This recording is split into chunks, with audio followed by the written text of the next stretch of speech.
আমরা মহাগ্রন্থ আল কোরআন সামনে নিয়ে বসেছি। আমি বিভিন্ন মাহফিলে কোরআনে কারীম সামনে নিয়ে বসি, এটা আমার একটা তবিয়ত হয়ে দাঁড়িয়েছে। অভ্যাসটাই এত বেশি হয়েছে, একদম জীবনের শুরু থেকেই যখন আলোচনা শুরু করেছি তখন থেকে কোরআন খুলে খুলে ধারাবাহিক তাফসীর করতাম। এখন কোরআন সামনে না থাকলে ভালো লাগে না। কোরআনে কারীম আমার কাছে খুব অথেন্টিক এক হাতিয়ার মনে হয়। এটা বুকের সাথে এইভাবে জড়ায় ধরে আলোচনা করতে আরো সাহস মনে হয়, কারণ এটা এমন একটা এভিডেন্স, এমন একটা দলিল, যে দলিলের মোকাবেলা করার মতো শক্তি পৃথিবীর কারো নাই। কথা ঠিক কিনা বলেন? এই জন্য এই হাতিয়ারটা অত্যন্ত জরুরি। কোরআন নিজে বলেছে, ইন্না হাযাল কুরআনা ইয়াহদি লিল্লাতী হিয়া আকওয়াম। নিশ্চয়ই এই কোরআন মানুষকে চূড়ান্ত সঠিক পথের দিশা দান করে। এই অপারেটর ইকোটা কমাই দেন, এই যে মাইকের অপারেটর ইকো কমান, রিপ্লাই কমাই দেন। হ্যাঁ, আওয়াজটা স্পষ্ট করে দেন, আওয়াজটা অস্পষ্ট, হ্যাঁ ক্লিয়ার করে দেন। কোরআনে কারীম বলছে, ইন্না হাযাল কুরআন ইয়াহদি লিল্লাতী হিয়া আকওয়াম। নিশ্চয়ই কোরআন মানুষকে সর্বাধিক সঠিক পথের দিশা দেয়, এমন সত্য পথের দিশা দেয় যার মধ্যে ভুল হওয়ার কোনো সম্ভাবনা নাই। হুদাল লিল মুত্তাকিন, এটা মুত্তাকিদের জন্য হেদায়েত, পথ নির্দেশিকা। যালিকাল কিতাবু লা রাইবা ফি, এটা এমন একটা কিতাব যার মধ্যে সংশয়ের কোনো অবকাশ নাই। কোরআন এমন একটা কিতাব যা এত ওজনদার কিতাব। লাউ আনজালনা হাযাল কুরআনা আলা জাবালি লারাআইতাহু খাশিআম মুতাসাদ্দিআম মিন খাশিয়াতিল্লাহ। হে নবী, আপনি যদি দেখতেন এই কোরআন যদি আমি পাহাড়ের উপর নাজিল করতাম, কোরআন এর ভার পাহাড় বরদাস্ত করতে না পেরে পাহাড় পর্যন্ত চূর্ণ বিচূর্ণ হয়ে যেত। আল্লাহু আকবার বলেন। কোরআন কারীম সর্বশ্রেষ্ঠ রাতে, সর্বশ্রেষ্ঠ মাসে, সর্বশ্রেষ্ঠ ব্যক্তির মাধ্যমে, সর্বশ্রেষ্ঠ ব্যক্তির উপরে, সর্বশ্রেষ্ঠ জায়গায় আল্লাহ তাআলা নাযিল করেছেন। এই কোরআন কারীম মানুষ এখান থেকে দিক নির্দেশনা গ্রহণ করে এক একজনে হীরার টুকরায় পরিণত হয়েছে। চিৎকার দিয়ে বলতে হবে সুবহানাল্লাহ। ১৫০০ বছর আগের নাজিলকৃত কিতাব যেভাবে ছিল হুবহু আজকের এই দিন পর্যন্ত কোনো প্রকার পরিবর্ধন, সংযোজন, বিয়োজন ছাড়া হুবহু সংরক্ষিত আছে না নাই? আরো জোরে বলতে হবে ভাই। তাহলে প্রশ্ন হলো, যদি থেকে থাকে তাহলে কোরআন নাজিল হওয়ার পরে তৎকালীন যুগের মানুষরাই এত পরিবর্তিত হলেন, আমরা কেন পরিবর্তন হতে পারছি না? আমাদেরকে তো পুলিশ দিয়ে পাহারা দিয়েও ঠিক রাখা যাচ্ছে না। আমাদের তো জমির আইল ঠেলার এত বাজে অভ্যাস হয়েছে, বাউন্ডারি করলে বাউন্ডারি ভেঙে আরেকজনের জমির মধ্যে হাত ঢুকাই দিতে মনে চায়। দুর্নীতি দমন কমিশন গঠন করা হয়েছে দুর্নীতি বন্ধ করার জন্য। কমিশনের দায়িত্ব যাদেরকে দেওয়া হয় তারাই দুর্নীতিগ্রস্ত হয়ে যাচ্ছে। অন্যায়কারীর বিচার করার জন্য বিচারক বসিয়ে দেওয়া হলো আদালতে, হাকিম নিজেই অন্যায় করা শুরু করেছে। কথা ঠিক কিনা বলেন? ওই যে দেখেছেন না আপনারা, দেশ স্বাধীন হওয়ার পরে সাবেক বিচারপতি কালামানিক পলাতে চেয়েছিল, কলা পাতার মধ্যে শুয়ে আছে। আহারে, একটা সম্মানিত ব্যক্তি এভাবে কেন দেশ ছেড়ে পালাতে চায়? আমার প্রশ্ন হচ্ছে যে কোরআন ১৫০০ বছর আগে মানুষকে এমন পরিবর্তিত বানালেন, জীবন এমন ভাবে মূল পাল্টায় দিলেন, সেই কোরআন তো আজও আমাদের কাছে আছে, কিন্তু আমরা কোরআন থেকে শিক্ষা গ্রহণ করতে পারি নাই। কারণ সিস্টেমেটিক ওয়েতে, পরিকল্পিতভাবে এই কোরআন থেকে মানুষদেরকে দূরে সরিয়ে রাখা হয়েছে। কথা ঠিক কিনা বলেন? আমরা এই কোরআনে কারীমকে জীবনের সবচেয়ে বড় অবলম্বন হিসেবে গ্রহণ করতে চাই। আল্লাহ যেন আমাদের কবুল করে নেন। আল্লাহর নবী সাল্লাল্লাহু আলাইহি ওয়াসাল্লাম বলেছেন, ইন্না হাযাল কুরআনা সাবাবুন, এই কোরআন এমন একটা রশি, তরফুহু বিআইদিল্লাহি ওয়া তরফুহু বিআইদিকুম লান তাদিল্লু ওয়া লান তাহলিকু বা'দাহু আবাদা।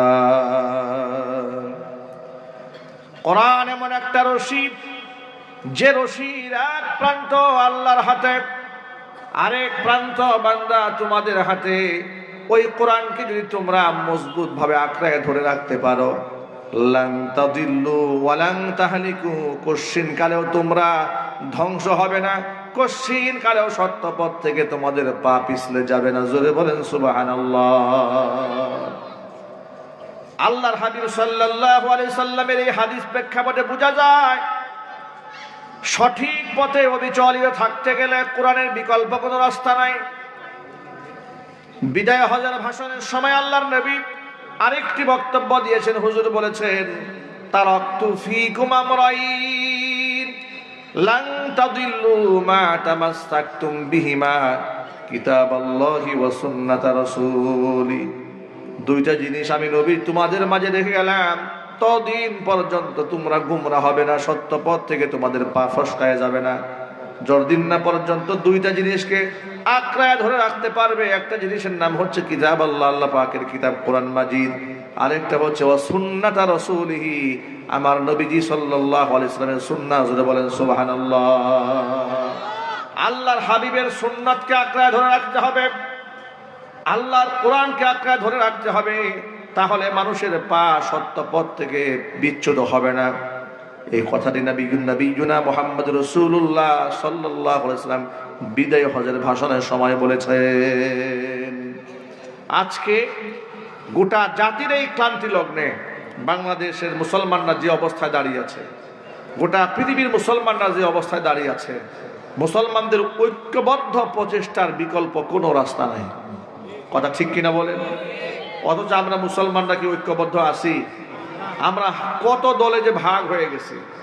এক মুসলমানদের মধ্যে কত গ্রুপ হয়েছে, টুপি নিয়ে গ্রুপ হয়েছে, মাজার নিয়ে গ্রুপ হয়েছে, জুব্বা নিয়ে গ্রুপ হয়ে গেছে। কেউ 5 কুল্লি, কেউ 10 কুল্লি, কেউ 20 কুল্লি, আছে না নাই জুড়ে বলেন? কেউ পাগড়ি, কেউ সাদা পাগড়ি, কেউ কালো পাগড়ি। গতকালকে একজনে বলতেছিল, শুনতেছিলাম যে এই যে মাহফিলে এসে দেখলাম কালো টুপির অভাব নাই, অথচ এই কালা টুপির জন্য আমার বাপ মরছে। একজনে বলতেছে, মানে কালা টুপি এটা একটা ধর্ম বানাই ফেলছে, মানে এটা একটা গ্রুপ। নাউজুবিল্লাহ বলেন। টুপি নিয়ে গ্রুপ, পাগড়ি নিয়ে গ্রুপ, জুব্বা নিয়ে গ্রুপ। মুসলমানদের এমন হাজারো দলাদলি সমাজের মধ্যে আছে না নাই? এবার শোনে নবীজি কি বলেছেন। আল্লাহর হাবিব বলেছেন, তাফাররাকাত বানু ইসরাঈল আলা 72 মিল্লাহ। বনি ইসরাইল সম্প্রদায়ের লোকেরা 72টা দলে বিভক্ত হয়ে গিয়েছিল। ওয়াসাতাফতারিকু উম্মতি আলা 73 মিল্লাহ। আর আমার উম্মতেরা 73টা দলে অচিরেই বিভক্ত হয়ে যাবে। কুল্লুহুম ফিন্নার। আমার উম্মতি 73 দলের সবগুলা দল জাহান্নামে যাবে। ইল্লা মিল্লাতান ওয়াহিদা, কেবলমাত্র শুধুমাত্র একটি দল জান্নাতে যাবে। কিলা মা হিয়া ইয়া রাসূলুল্লাহ। হে আল্লাহর রাসূল, প্রশ্ন করা হলো, নবীজি যেই কাতারটি জান্নাতে যাবে তার পরিচয়টা আপনি তুলে ধরুন। আল্লাহর নবী ছিলেন জাওয়ামিউল কালিম, অল্প শব্দে বেশি কথা তিনি বোঝাতে পারতেন। এই যোগ্যতা আল্লাহ পাক তাকে দান করেছিলেন। হুজুর বললেন, মা আনা আলাইহি ওয়া আসহাবি, যে আদর্শের উপরে, যে নীতিমালার উপরে, যে আকীদা বিশ্বাসের উপরে আমি মুহাম্মদ সাল্লাল্লাহু আলাইহি সাল্লাম আছি আর আমার সাহাবীরা আছে, আমি এবং আমার সাহাবীদের আদর্শিক কাতারটাই জান্নাতীদের কাতার। সুতরাং আমাদের কাছে কষ্টি পাথর আছে কোরআন এবং সুন্নাহ। আমাদের সামনে সাহাবায়ে কেরামের জিন্দেগি আছে। আমরা আমাদের আমলের সাথে মিলিয়ে নিলেই হয় যে আমরা সঠিক পথে আসি না বেঠিক পথে আসি। এই জন্য তো আমাদের জঙ্গলে যেতে হবে না, আমাদের কোরআনের কাছে আসলেই হবে। কথা বলতে হবে, ঠিক কিনা বলেন? আজকে মুসলমানদের যত বিভক্ত হয়েছে, কোরআন সুন্নাহ বাদ দেওয়ার কারণে হয়েছে। যত মূর্খতা সমাজে ছড়িয়েছে, কোরআন সুন্নাহকে অবজ্ঞা করার কারণে হয়েছে। লোকেরা আগেই যুক্তি তর্কে চলে যায়। যেখানে কোরআন সুন্নাহ আছে আপনি সেখানে আগে যুক্তিতে যান কেন? কথা বলেন ভাই, ঠিক কিনা বলেন? আগে যুক্তি তর্কে চলে যাচ্ছে। যুক্তি তর্কে না গিয়ে প্রথম আসবেন কোরআনের কাছে, আসবেন সুন্নাহর কাছে। আল্লাহকে বলেছেন, আল্লাহ রাসূলকে বলেছেন। সাহাবায়ে কেরাম কখনো কোনো ব্যাপারে ইসলামের দিক নির্দেশনা মান্য করতে গিয়ে যুক্তি তর্কে ধার ধারতেন না। শুধু দেখতেন আল্লাহ এবং তার রসুলের হুকুমটা সেখানে আছে কিনা।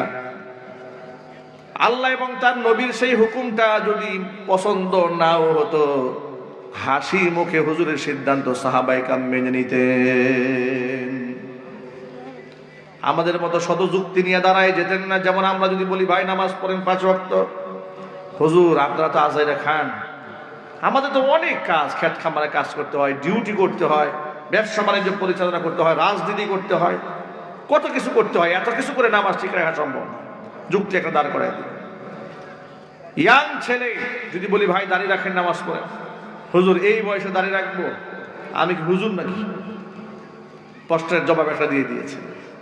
যদি ভাই সুদের ব্যবসা করবেন না, সুদ খাওয়া হালাল না হারাম? একেবারে এতগুলো যুক্তি নিয়ে দাঁড়ায় যাবে, হুজুর সুদের টাকা আনবো না তো আমাকে হেল্প করবে কে, সাহায্য করবে কে? যদি বলি ভাই ব্যবসা বাণিজ্যে মিথ্যা কথা বলবেন না, তাৎক্ষণিক একটা যুক্তি দাঁড় করায় বলবে এই জামানায় মিথ্যা ছাড়া ব্যবসা করা সম্ভব নয়, মুখের ওপর বলে ফেলবে। যদি বলি মা বোনদের সাথে এই পর্দা করাবেন, তখন তারা বলে হুজুর একটু উদার হন, এত ধর্মীয় গুরামি নিয়ে চলেন না, একটু উদার হতে শেখেন, অমুক হুজুরের মতো হন, অমুক হুজুর তো পর্দার ব্যাপারে ছাড় দিয়ে দিয়েছেন, তার মতো একটু ফতোয়াকে সহজ করে দেন। হাজার যুক্তির সামনে দাঁড় করে দেওয়া হয়েছে। কথা বলতে হবে ভাই, ঠিক কিনা বলেন? অথচ সাহাবায়ে কেরাম কোনদিন আল্লাহ এবং নবীর সিদ্ধান্তের সামনে কোনদিন যুক্তি দাঁড় করান নাই। নবীজি সাল্লাল্লাহু আলাইহি সাল্লামের একজন সাহাবীর নাম ছিল জুলাইবিব রাদিয়াল্লাহু তাআলা আনহু। হযরত জুলাইবিব আল্লাহর হাবিবের সামনে এসে একদিন বললেন, ইয়া রাসূলুল্লাহ, ইয়া হাবিবাল্লাহ, জান্নাতে এক একজন পুরুষকে 70টা করে হুর দেওয়া হবে, আপনার মুখ থেকে শুনেছি, আর কোরআনেও হুরের বর্ণনা আছে। আমি জুলাইবিব যদি আল্লাহ জান্নাতে যায়, আল্লাহ পাক আমাকে হুর দিবে নাকি? আল্লাহ নবী সাল্লাল্লাহু আলাইহি সাল্লাম জুলাইবিবের মনোভাব বুঝতে পারলেন। জুলাইবিবকে জিজ্ঞেস করলেন, হাল্লা তাতাযাওয়াজ ইয়া জুলাইবিব, ও জুলাইবিব তুমি বিবাহ করো না কেন? জুলাইবিব রাদিয়াল্লাহু তাআলা আনহু জবাব দিয়ে বলছেন, ইয়া রাসূলুল্লাহ, ইয়া হাবিবাল্লাহ, আমি একজন কালো মানুষ, আমি একজন খাটো মানুষ, ধন সম্পদ নাই, পারিবারিক ব্যাকগ্রাউন্ড ভালো না, প্রতিষ্ঠিত মানুষ আমি নই, আমার কাছে মেয়ে বিবাহ দেবে এমন গার্জিয়ান কি মদিনায় আছে নাকি? আরে এমন কোন মেয়ে আছে নাকি আমাকে বিবাহ করবে? আমাকে তো কেউ পছন্দই করে না। নবী করিম সাল্লাল্লাহু আলাইহি ওয়াসাল্লাম তার পক্ষ থেকে জিম্মাদার হয়ে গেলেন, চতুর্দিক থেকে খবর লাগাই দিলেন জুলাইবিবকে বিবাহ করাবেন, পাত্রী দেখতেছেন। শুনতে পেলেন একজন আনসারী সাহাবীর ঘরে উপযুক্ত মেয়ে একজন আছে, বিবাহের উপযুক্ত। আনসারী সাহাবীকে নবীজি ডেকে বলছেন, ও সাহাবী রে, শুনলাম তোমার ঘরে নাকি উপযুক্ত মেয়ে আছে, বিবাহ দেবে নাকি? নিশ্চয়ই দেব। আল্লাহর হাবিব বলছেন, আমি আমার পক্ষ থেকে তোমার মেয়ের জন্য বিবাহের পয়গাম দিলাম। সাহাবী যখন শুনলেন আল্লাহর নবী বিবাহের পয়গাম পাঠিয়েছেন, আনন্দে আত্মহারা হয়ে গেলেন। আল্লাহর হাবিব আমার বিয়ের জন্য বিবাহের পয়গাম পাঠিয়েছেন, এটা তো আমার পরম সৌভাগ্যের ব্যাপার। হুজুর বললেন, শোনো, বিবাহের পয়গাম দিয়েছি, কিন্তু পয়গামটা আমার নিজের জন্য দেই নাই, আমার সাহাবী জুলাইবিবের জন্য দিয়েছি। জুলাইবিবের নামটা শুনে আনসারী সাহাবীর মনটা খারাপ হয়ে গেল, কারণ জুলাইবিব রাদিয়াল্লাহু তাআলা আনহু সম্পর্কে তাদের আইডিয়া ছিল, তিনি যে একজন গরিব মানুষ এটা সকলেই জানে, দেখতে অসুন্দর এটাও সবাই জানে। এই জন্য জুলাইবিবের কাছে মেয়ে বিবাহ দেওয়ার জন্য তিনি আগ্রহী হলেন না। তিনি বললেন, ইয়া রাসূলুল্লাহ, ইয়া হাবিবাল্লাহ, আপনি আমাকে অনুমতি দিলে প্রস্তাবটা আমার ঘরে নিয়ে যায়, আমার স্ত্রী কন্যার সাথে বিষয়টা নিয়ে একটু আমি আলোচনা করি, তারা কি মতামত দেন সেটা আপনাকে আমি অবগত করব। আল্লাহ নবী বললেন, নিশ্চয় আপনি ঘরে চলে যান, গিয়ে তাদের সাথে পরামর্শ করে আপনি আমাকে বিষয়টি জানাবেন। এবার তিনি ঘরে গেলেন। ঘরে গিয়ে মেয়েকে আগে কিছু শোনালেন না, মেয়েকে না শুনে মেয়ের মাকে একটু আড়ালে নিয়ে বললেন, শোনো, নবী করিম সাল্লাল্লাহু আলাইহি সাল্লাম তো আমাদের মেয়ের জন্য একটা পাত্রের পক্ষ থেকে বিবাহের পয়গাম পাঠিয়েছে। কার পক্ষ থেকে? জুলাইবিবের পক্ষ থেকে। এটা শুনে মেয়ের মার মনটা খারাপ হয়ে গেছে। মার মন খারাপ হওয়ার পেছনে যুক্তি হলো, জুলাইবিব সম্পর্কে আইডিয়া তাদের আগে থেকেই ছিল। মেয়ের মা বলছে, শোনো, এই প্রস্তাব আমার মেয়ের কানে দেওয়ার কোনো প্রয়োজনই নেই, আপনি আল্লাহর নবীর সামনে চলে যান, অত্যন্ত আদবের সাথে হুজুরের কাছে গিয়ে হুজুরের প্রস্তাবটা প্রত্যাখ্যান করে দিয়ে আসে। এবার আনসারী সাহাবী নিজের ঘর থেকে বের হয়ে যাচ্ছেন, আল্লাহ রসুলের কাছে গিয়ে প্রস্তাব প্রত্যাখ্যান করবেন। এমন সময় মেয়েটি ঘরের ভেতর থেকে ডাক দেব, আব্বাজান দাঁড়ান, কোথায় যান? পর্দার আড়াল থেকে আমি সব শুনেছি যে কথোপকথনগুলো মায়ের সাথে হয়েছে। আপনি কার প্রস্তাব প্রত্যাখ্যান করতে যাচ্ছেন? আপনি কি কোরআন শরীফের আয়াত পড়েন নাই? আল্লাহ পাক সূরা আহজাবের 36 নম্বর আয়াতের মধ্যে বলেছেন, ওয়ামা কানা লিমুমিনিন ওয়ালা মুমিনাতিন ইযা কাদাল্লাহু ওয়া রাসূলুহু আমরা আন ইয়াকুনা লাহুমুল খিয়ারাতু মিন আমরিহিম ومن يعص الله ورسوله فقد ضل ضلالا مبينا। আল্লাহ রাব্বুল আলামিন সূরা আহজাবের 36 নম্বর আয়াতের মধ্যে স্পষ্ট বলে দিয়েছেন, আমি আল্লাহ এবং আমার রাসূল যদি কোনো মতামত ব্যক্ত করে, কোনো সিদ্ধান্ত দিয়ে ফেলে, ওই সিদ্ধান্তের মধ্যে দুনিয়ার সাধারণ মুমিন মুসলমান নরনারীর অধিকার থাকে না নিজেদের মতামত ব্যক্ত করা। যে ব্যক্তি আল্লাহ এবং তার রাসূলের অবাধ্য হয়ে যায়, ফাকাদ দাল্লা দালালাম মুবিনা, সেই ব্যক্তি সুস্পষ্ট গোমরা হয়ে যায়। আপনি আল্লাহর হাবিবের মতামতকে কিভাবে পারবেন প্রস্তাব করা প্রত্যাখ্যান করতে? বরং আপনি আল্লাহর হাবিবের কাছে গিয়ে বলবেন, ও নবীজি, যে প্রস্তাবখানা আপনি দিয়েছিলেন আমার মেয়ের জন্য জুলাইবিবের পক্ষ থেকে, আপনার সিলেক্ট করা পাত্র জুলাইবিবকে বিবাহ করার জন্য আমার মেয়ে মন থেকে রাজি হয়ে গেছে। চিৎকার দেখুন, আল্লাহু আকবার।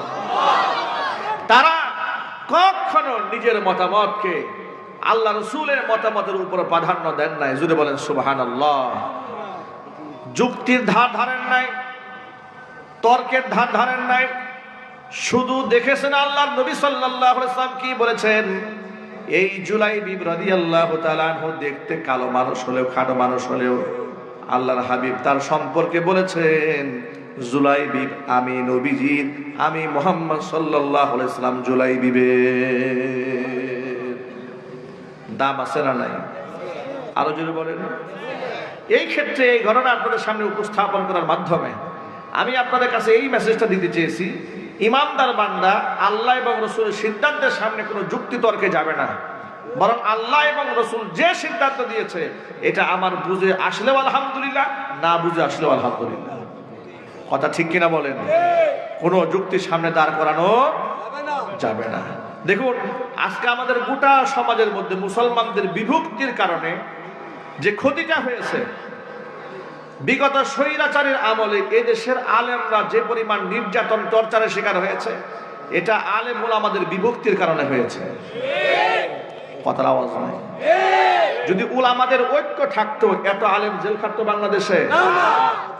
যদি উলামাদের ঐক্য থাকতো, তাহলে আয়না ঘরে রেখে এত আলেমদেরকে নির্যাতন করা হতো? কোনোদিন এটা করা হতো না। বরং কি হয়েছে জানেন? এক শ্রেণীর আলেমকে রিমান্ডে নিয়ে যখন নির্যাতন করা হয়, আরেক শ্রেণীর আলেমদের কি দিয়া বড় বড় হাদিয়া দিয়ে বড় বড় প্রোগ্রামে অংশগ্রহণ করানো হয়। আর সেই আলেমরা খুশি হইয়া বলে যে ওই সমস্ত আলেমরা জেল খাটতেছে কারণ ওলিদের সাথে তাদের কোনো সম্পর্ক নেই, আর আমরা জেল খাটি না কেন? ওলিদের সাথে আমাদের খুব ভালো সম্পর্ক। এই বক্তব্যটি দিয়েছিল বাংলাদেশের কুখ্যাত এক মাজার পূজারী বক্তা গিয়াসউদ্দিন তাহেরি। সে বলেছে আল্লাহর ওলিদের সাথে সম্পর্ক থাকার কারণে আমাদের উপর এই সমস্ত মামলা টামলা হয় না, পুলিশ আমাদেরকে দৌড়ায় না, আমরা পুলিশ বান্ধব সুন্নি। এরা নাকি পুলিশ বান্ধব। বুঝতে পেরেছেন? আমি তখন তাকে একটি মাহফিলে জবাব দিয়েছি যে জালেমের পক্ষ থেকে আলেমরা নির্যাতিত হলে সেটাকে যদি এই ব্যাখ্যায় দাঁড় করানো হয় যে আল্লাহর ওলিদের সাথে আলেমদের সম্পর্ক নাই, এই জন্য তারা জেল খাটতেছে, তো এই কথাটা নবী করিম সাল্লাল্লাহু আলাইহি সাল্লামের সাহাবীদের ক্ষেত্রে তিনি কি বলবেন? হুজুরের ক্ষেত্রে তিনি কি বলবেন, আইম্মাই মুস্তাহিদিনদের ব্যাপারে তিনি কি বলবেন, ইমাম আহমদ ইবনে হাম্বল রাহমাতুল্লাহি আলাইহির ব্যাপারে কি বলবেন, ইমাম আবু হানিফা রাহমাতুল্লাহি আলাইহি যার মাসলাকের ফলোয়ার আমরা, যাকে আমরা অনুসরণ করি ফিকহের ক্ষেত্রে, ফিকহে হানাফি, তার ব্যাপারে কি বলবেন? তাকে তো জেলখানার মধ্যে হত্যা করা হয়েছে, তিনি জেলের মধ্যে শাহাদাত বরণ করেছেন। চিৎকার যখন আল্লাহু আকবার। এবার একটু হাদিস শুনেন, আল্লাহর নবী কি বলেন। আল্লাহর হাবিব বলেছেন, আসাদুল বালাই আল আম্বিয়া সুম্মাল আমসাল ফাল আমসাল। পৃথিবীর মধ্যে সবচাইতে কঠিন মুসিবতের সম্মুখীন হয় নবীরা, এরপরে সুম্মাল আমসাল ফাল আমসাল, এরপরে নবীদের আমলের সাথে যাদের সাদৃশ্যতা যত বেশি মিলবে এই দুনিয়াতে তারা তত বেশি মুসিবত আর পরীক্ষার সম্মুখীন হবে। ইমানের উপর যারা বেশি অবিচল থাকবে, ইমানি কঠিন পরীক্ষার মধ্যে তাদের পড়তে হবে। আর কোন ইমানদারদেরকে আল্লাহ পরীক্ষা ছাড়া ছেড়ে দেবেন না, এটা কোরআন শরীফ আল্লাহ পাকের স্পষ্ট ঘোষণা আছে। সূরা আনকাবুতের মধ্যে আল্লাহ পাক বলেছেন, আহাসিবান নাসু আন ইউতরাকু আন ইয়াকুলু আমান্না ওয়া হুম লা ইফতানুন।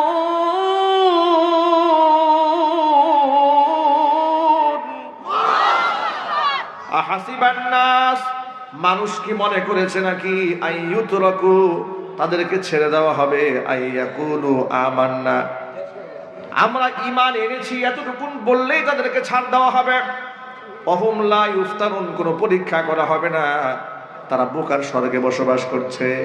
ওয়ালাকাদ ফাতান্নাল্লাযীনা মিন ক্বাবলিহিম ফালা ইয়ালামান্নাল্লাহুল্লাযীনা সাদাকু ওয়া লা ইয়ালামান্নাল কাযিবিন। অথচ তাদের পূর্বে যারা দুনিয়াতে এসেছিল তাদেরকে আমি ঈমানি পরীক্ষা নিয়েছিলাম। আমি আল্লাহ তাআলা অবশ্যই পরীক্ষা নিয়ে দেখতে চাই ঈমানের দাবিতে কে সত্যবাদী আর ঈমানের দাবিতে কে মিথ্যাবাদী। পরীক্ষা যদি না হয় তাহলে রেজাল্ট ভালো কার খারাপ কার এটা কি বোঝা যাবে? কে ভালো পড়াশোনা করেছে আর কে করে নাই এটা পরীক্ষা না হলে বোঝা যায়। বিপদে পড়লে বোঝা যায় ঈমানের দৌরাত্ম্য কতটুকু। আল্লাহর কসম, এদেশের মুসলমানরা একবিংশ শতাব্দীতে দাঁড়িয়ে এমন আলেমদেরকে দেখেছে যারা হাসি মুখে ফাঁসির রশি গলার মধ্যে ঝুলিয়ে নিয়েছে কিন্তু বাতিলের সাথে মাথা নত করে নাই। যারা বছরের পর বছর জেল খেটেছে, 10 বছর 12 বছর 13 বছর কারারুদ্ধ থেকেছে, সামান্য কম্প্রোমাইজ করতে পারলে তারাও রুটি হালুয়ার ভাগিদার হতে পারতেন, তারাও পীর আনে পীর দস্তগীর হতে পারতেন। তারা সেই তরিকায় হাঁটে নাই, লুপ লালসার পথে পা বাড়ান নাই, তারা শাহাদাত বরণ করেছে, জীবনটাকে বিপন্ন করে দিয়ে বাতিলের সামনে চোখে চোখ রেখে কথা বলেছেন। কথা বলে ঠিক কিনা বলে?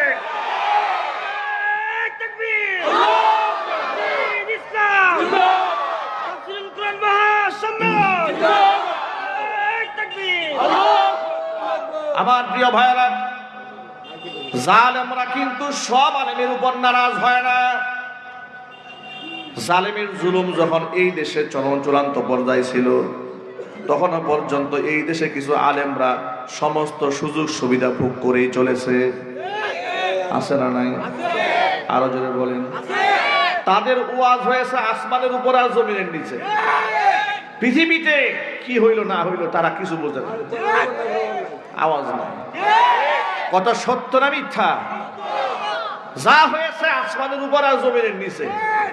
দুনিয়া সম্পর্কে তারা জীবনে ওয়াজ করে না, আর করবে না কিয়ামত পর্যন্ত, কারণ ওরা জানে দুনিয়া নিয়ে ওয়াজ করতে গেলে পিঠের চামড়া থাকবে না। এই সমস্ত সুবিধাবাদী আলেম দুনিয়াতে নাই। আরো জেনে বলেন। আচ্ছা, আপনাদেরকে আরেকটা তথ্য দিই, আপনারা বলেন তো, রাস্তায় রাস্তায় মূর্তি বানানো এটা হালাল না হারাম? এটা কি, এটা বোঝার জন্য কি আপনাকে বিজ্ঞানী হতে হবে নাকি মুফতি মুহাদ্দিস হতে হবে? এটা কমন ব্যাপার, এটা বাচ্চারাও জানে। রাস্তায় রাস্তায় ভাস্কর্যের নামে যখন স্বৈরাচারী মূর্তি বানাচ্ছিল এটা হারাম কাজ করতেছিল। সেই অন্যায়ের প্রতিবাদ জানিয়েছিলেন আল্লামা মামুনুল হক হাফিজাহুল্লাহ। তিনি বলেছিলেন, আমাদের যদি কোনোদিন সুযোগ আসে, আমাদের বাবার মূর্তি থাকলে সে বাবার মূর্তি আমরা ভেঙে দেব। সেই বক্তব্যের, তাদের সেই বক্তব্যকে কেন্দ্র করে তিনি বাতিলের রোশানলে পড়লেন। হাতটাকে আমার মতো হাত না, ছোট মানুষ, জুমার খুতবার মধ্যে নেতৃবৃন্দের সামনে ভাস্কর্যের বিরুদ্ধে ভয়ঙ্কর বক্তব্য দিয়েছিলাম।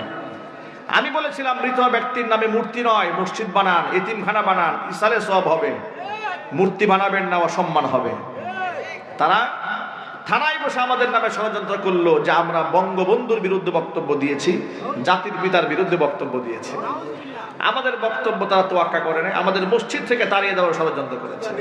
কিন্তু ওই সময়ও সরাসরি ভাস্কর্যের পক্ষে এই দেশের কিছু আলেম নামক জালেমরা কথা বলেছে। কথা বলেন ঠিক কিনা? তারা আবার কোরআন শরীফ থেকে দলিল নিয়ে আসছে। তারা বলে যে ভাস্কর্য আর মূর্তি নাকি এক জিনিস না, মূর্তি না জায়েজ কিন্তু ভাস্কর্য জায়েজ। প্রমাণ কি? ওরা দেখেন কি দলিল দেয়। প্রমাণ হচ্ছে এই কাতারে ভাস্কর্য আছে, দুবাই ভাস্কর্য আছে, ইরাকে আছে, ইরানে আছে। এই হলো দলিল। কথা বুঝতে পেরেছেন? ইরাক, ইরান, কাতারে ভাস্কর্যের দলিল নিতে মনে চায়, কিন্তু সৌদি আরবে যে আপাদমস্তক বোরকায় ঢাকা, এই দলিল তাদের গ্রহণ করতে মনে চায় না। কথা বলেন ঠিক কিনা বলেন? ও সৌদি আরবের খারাপটা নিতে মনে চায়, ভালোটা নিতে মনে চায় না। সৌদি আরবে তো চুরি করলে হাত কাটার বিধান আছে, তাহলে সেটাও বাংলাদেশে বাস্তবায়ন করো। সৌদি আরবে তো মেয়েদের ফেস খুলে চলার কোনো বিধান নাই, তাহলে সেটাও বাংলাদেশে বাস্তবায়ন করো। এর মানে হচ্ছে ওরা যদি কোনো অপকর্ম করে, কুকাম করে, তাহলে সেই কুকামটাকে দলিল হিসেবে বাংলাদেশে নিয়ে আসা হবে। কিন্তু ওরা যদি কোনো ভালো কাজ কোরআন সুন্নাহ অনুযায়ী করে, সেটা এই দেশে আমদানি করা হবে না। হাতটাকে জাহেল কাকে বলে? এরা আবু জেহেলের চাইতেও নিকৃষ্ট। দলিল দিয়ে এক মাজার পূজারী বলল, যদি এগুলাকে ভাস্কর্যগুলা যদি নাজায়েজ হয়ে থাকে, তাহলে কাবাঘরও একটা ভাস্কর্য। ইউটিউবে এখনো বক্তব্য আছে, দেখবেন। তারা বলেছে কাবাঘর একটা স্ট্যাচু, কাবাঘর নাকি একটা ভাস্কর্য। আমরা নাকি ভাস্কর্যের সামনে সেজদা দেই। নাউযুবিল্লাহি মিন যালিক। যে কাবাঘরের ব্যাপারে কোরআন শরীফে আল্লাহ নিজে বললেন, ইন্না আউওয়ালা বাইতি উযিআ লিন-নাসি লাল্লাযী বিবাক্কাতা মুবারাকান ওয়া হুদাল লিল আলামিন। পৃথিবীর মধ্যে প্রথম ঘর, আল্লাহর ঘর, মানুষের জন্য স্থাপন করা হয়েছে। এটা গোটা দুনিয়াবাসীর জন্য হেদায়েতের দিক নির্দেশনা। সুবহানাল্লাহ বলেন। আল্লাহ বললেন ইন্না আউওয়ালা বাইতিন, এটা হলো পৃথিবীর প্রথম ঘর। আর ওরা বলে এটা নাকি স্ট্যাচু, এটা নাকি একটা ভাস্কর্য। নাউযুবিল্লাহি মিন যালিক।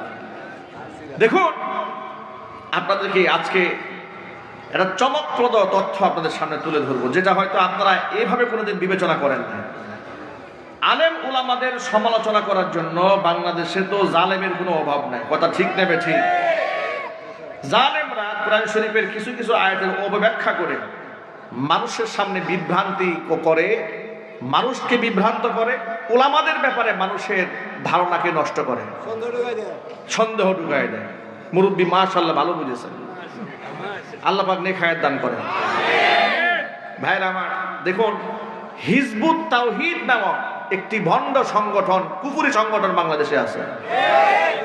ধর্মের অপব্যাখ্যা করে ধর্মটাকে 12টা বাজায় ছাড়ছে। কথা ঠিক নেবে ঠিক?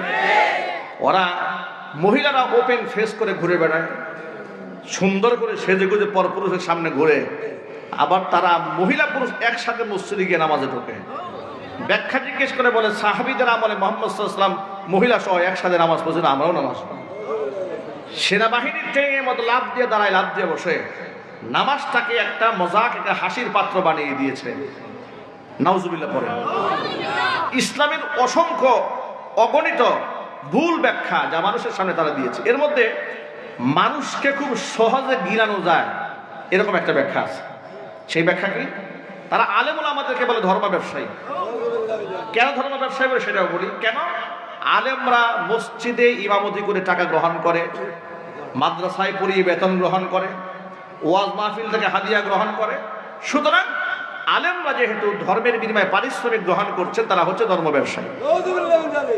এরপরে তারা যুক্তি দিচ্ছে যে কোরআন শরীফে আল্লাহ সুবহানাহু ওয়া তাআলা বলেছেন, কি বলেছেন? ইন্নাল্লাযীনা ইয়াকতুমুনা মা আনজালাল্লাহু মিনাল কিতাব ওয়া ইয়াশতারুনা বিহি সামানান কালীলা। নিশ্চয় আল্লাহ পাকের আয়াতকে যারা লুকিয়ে রাখে এবং যারা এর বিনিময়ে স্বল্প মূল্য গ্রহণ করে, উলাইকা মা ইয়াকুলুনা ফি বুতুনিহিম ইল্লান নার, তারা তো পেটের মধ্যে অন্য কিছু ভক্ষণ করে না, যা ভক্ষণ করে এটা জাহান্নামের আগুন ভক্ষণ করে। ওয়ালা ইউকাল্লিমুহুমুল্লাহু ইয়াওমাল কিয়ামা, কিয়ামতের দিন আল্লাহ এদের সাথে কথা বলবেন না। ওয়ালা ইউযাক্কিহিম, আল্লাহ পাক এদেরকে পবিত্রও করবেন না। ওয়ালাহুম আযাবুন আলীম, এদের জন্য রয়েছে যন্ত্রণাদায়ক শাস্তি। এই হচ্ছে সূরাতুল বাকারার 174 নম্বর আয়াত। সূরাতুল বাকারার 174 নম্বর আয়াতের ব্যাখ্যা করে তারা যে বুঝাতে চাইল যে এর দ্বারা প্রমাণ হয় যে আল্লাহ তাআলা বলেছেন ওয়ায়াশতারুনা বিহি সামানান কালিলা, তারা কোরআন শরীফের মাধ্যমে স্বল্প মূল্য তারা গ্রহণ করে, অতএব এগুলো ধর্ম ব্যবসায়ী, এদের সাথে আল্লাহ কথা বলবে না। চিৎকার দেখো নাউজুবিল্লাহ। এটার সঠিক ব্যাখ্যাটা শোনেন। এটার সঠিক ব্যাখ্যা হলো আল্লাহ তাআলা বুঝিয়েছেন যে আলেম নিজের পিঠ বাঁচাবার জন্য কিংবা পেটের রিজিক ঠিক রাখার জন্য ধর্মের সঠিক ব্যাখ্যা না করে কোরআন সুন্নাহ নাজিলকৃত বিধানের সঠিক ব্যাখ্যাগুলো মানুষের কাছ থেকে লুকায় রাখে, মানুষের সামনে প্রচার করে না। আছে না নাই? ওই যে আগেই বলেছি, তারা যখন দেখলো রাস্তায় রাস্তায় মূর্তি বানাচ্ছে, মূর্তি বানানো, স্ট্যাচু বানানো, ভাস্কর্য বানানো, যে কোনো ধরনের ভাস্কর্য হোক না কেন, প্রাণীর ছবি ভাস্কর্যের নামে যেখানেই করা হোক না কেন, সেখানেই হালাল না হারাম? হারাম। এটা জানার পরেও দুনিয়াবি কিছু সুযোগ সুবিধা গ্রহণ করার জন্য তারা মানুষের কাছ থেকে এই তথ্যগুলো লুকায় রেখেছিল। কথা ঠিক কিনা জুড়ে বলেন? আকার ইঙ্গিতে তারা ভাস্কর্যের পক্ষে অবস্থান গ্রহণ করেছিল। আল্লাহ তাআলা ওই সমস্ত আলেমদের ব্যাপারে বলেছেন যে এদের সাথে আমি আল্লাহ কথা বলবো না, যারা আমার আয়াতকে মানুষের কাছ থেকে লুকিয়ে রেখেছে। দেখুন, আমরা যখন চোখের সামনে দেখেছি এদেশে কোরআন বিরোধী আইন হয়, নবী করিম সাল্লাল্লাহু আলাইহি ওয়াসাল্লামকে গালমন্দ করা হয়, তাদের শাস্তি দেওয়া হয় না। যখন দেখেছি কোরআন শরীফের উপর পেশাব করবে বলে নাউজুবিল্লাহ আসাদ নূর ভিডিও ভাইরাল করলো, এমন একটা কুখ্যাত নাস্তিক অ্যারেস্ট হয়ে গেল বিমানবন্দর থেকে, আবার আশ্চর্য করে তাকে জামিন দিয়ে বিদেশে পাঠিয়ে দেওয়া হলো, তার বিচার করা হলো না। এই দৃশ্যগুলো দেখে আমরা মর্মাহত হয়েছি, আমরা ক্ষতবিক্ষত হয়েছি, আমরা আওয়াজ তুলেছি। আমাদের বক্তব্য বড় স্পষ্ট, আমাদের বক্তব্য রাজনৈতিক স্বার্থ সিদ্ধির জন্য নয়, আমাদের বক্তব্য কোরআন সুন্নাহর মানদণ্ডকে ঠিক রাখার জন্য। মনে রাখবেন, প্রতিটা মুসলমানকে মনে রাখতে হবে, আমার রাজনৈতিক পরিচয়ের ঊর্ধ্বে আমার ধর্ম এবং কোরআনের পরিচয় উপরে রাখতে হবে। কথা বলেন ভাই? আমার চেয়ারের চাইতে কোরআনের দাম কম না বেশি? আমার রাজনৈতিক পরিচয়ের চাইতে ধর্মের পরিচয় কি ছোট না বড়? বিগত স্বৈরাচারের আমলে যারা চেয়ারটাকে কোরআন শরীফের ঊর্ধ্বে উঠায় নিয়ে গিয়েছিল, ক্ষমতায় টিকে থাকার জন্য যারা ভারতের রাম এবং বামদের দাসত্ব করেছিল, এদেশের আলেমদেরকে হত্যা করে মুশরিকদের মনোরঞ্জন করেছিল, তারা চিরদিন ক্ষমতায় টিকে থাকতে চেয়েছিল। তারা 41 সাল পর্যন্ত ঘোষণা দিয়েছিল, কিন্তু মহান রব সেই নৌকা 24 সালের মধ্যে গোষ্ঠী সহ ডুবাই দিয়েছে। কথা ঠিক কিনা বলেন? সুতরাং ক্ষমতার মালিক কে? চিল্লাই বলেন। সুতরাং আলেমদেরকে নিয়ে ষড়যন্ত্র করে আবার যদি কেউ ক্ষমতার মস্তক দখল করতে চায়, গোটা বাংলাদেশের মুসলমানের এক সাগর রক্তের বিনিময় হলেও তাদেরকে মোকাবেলা করতে প্রস্তুত আছে কিনা আমি দুহাত দেখতে চাচ্ছি।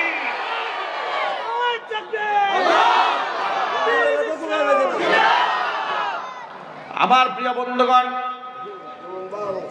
আল্লাহ রাব্বুল আলামিন কোরআন মাজিদের মধ্যে যা নাজিল করেছেন, মানুষের কাছে তা স্পষ্টভাবে বলে দেওয়া এটা আলেমদের গুরু দায়িত্ব।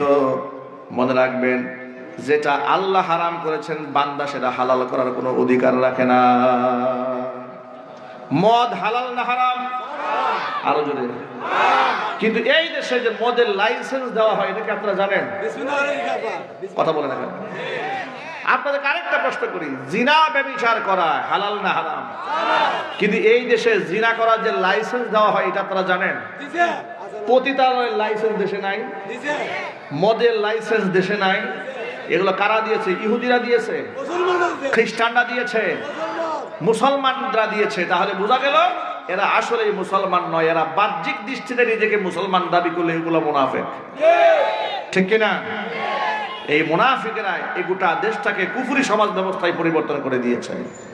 আমি আপনাদেরকে মজার একটা তথ্য শোনাই। আমি নারায়ণগঞ্জ জেলাতে এক মাহফিল ছিল আমার, স্টেজে আমি বক্তব্য দেওয়ার আগে প্রধান অতিথি মাইক্রোফোন হাতে নিয়ে একটা ভাষণ দিলেন। সেই ভাষণে তিনি মাদকের বিরুদ্ধে এত জোরালো কথা বললেন, আমার দিল বলো ঠান্ডা হয়ে গেল। আমি মুনাজাতে ওই নেতার জন্য কি পরিমাণ যে দোয়া করেছি, আমার সে এত কথা মনে নাই, কিন্তু অনেক দোয়া করেছি। তার জন্য জান্নাতের দোয়া করেছি, মাগফিরাতের দোয়া করেছি, পরিবারের সহ দোয়া করেছি। বয়ান শেষ করে নামার সময় মাহফিল কর্তৃপক্ষ একজন আমাকে আড়ালে টেনে নিলেন, বলি হুজুর যার জন্য এত দোয়া করলেন ওনাকে চেনেন? আমি বললাম না, ওনাকে তো চিনি না।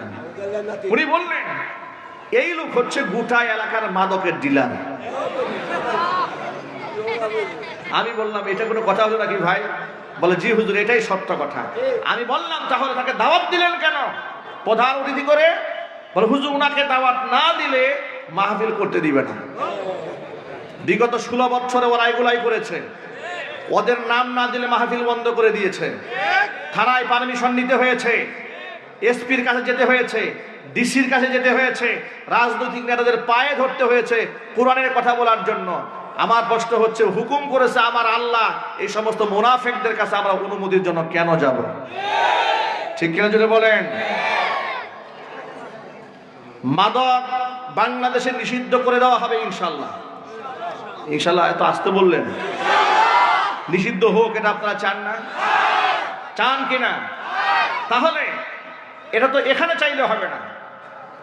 যারা বাংলাদেশের আইন প্রণয়ন করে, এমপি মেম্বার অফ পার্লামেন্ট, যারা সংখ্যাগরিষ্ঠের ভিত্তিতে জাতীয় সংসদে যাবে, তারাই বলতে পারবে মূলত এই দেশে মদ থাকবে না থাকবে না, কোনটা থাকবে কোনটা থাকবে না, তারা ডিসাইড করবে। সুতরাং এমন নেতাকেই সংসদে পাঠাতে হবে কি যারা নিয়মিত মদ্যপান করে। কথা বুঝলেন না? নিয়মিত সিনেমা দেখে, নারীদেরকে নিয়ে হোটেলে ফুর্তি করে না।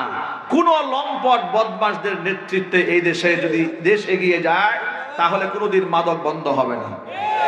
যদি আপনাদেরকে মাদক বন্ধ করতে হয়, যদি এই জেনা ব্যভিচার বন্ধ করতে হয়, তাহলে ইমানদার নেতৃত্ব দেশের মধ্যে কায়েম করতে হবে। এই জন্য সৎ নামাজি পরহেজগার আল্লাহওয়ালা ব্যক্তিদেরকে নেতৃত্বে আনতে হবে। আপনারা কি রাজি আছেন ইনশাল্লাহ? কারা কারা রাজি? তো হাত দেখতে চায়। আল্লাহ যেন কবুল করেন, জোরে কোন আমিন। আরো চিৎকার দেখেন আল্লাহুম্মা আমিন। প্রিয় ভাইয়ের আমার, হাত নামান। ভয়ের কোনো কারণ নাই। ইমানদার ব্যক্তি বাঁচলেও তার জীবন ধন্য, গাজী হয়ে যাবে, মরে গেলেও সে শহীদ হয়ে যাবে। যাদের জিন্দেগিতে জীবনের মূল্যটা তার কাছে কিছুই না, আল্লাহর কাছে শহীদি পেয়ালা পান করে আল্লাহর সান্নিধ্যে যাওয়া যারা গর্বের কারণ মনে করে, সৌভাগ্যের লক্ষণ মনে করে, ওই জাতিকে পিছিয়ে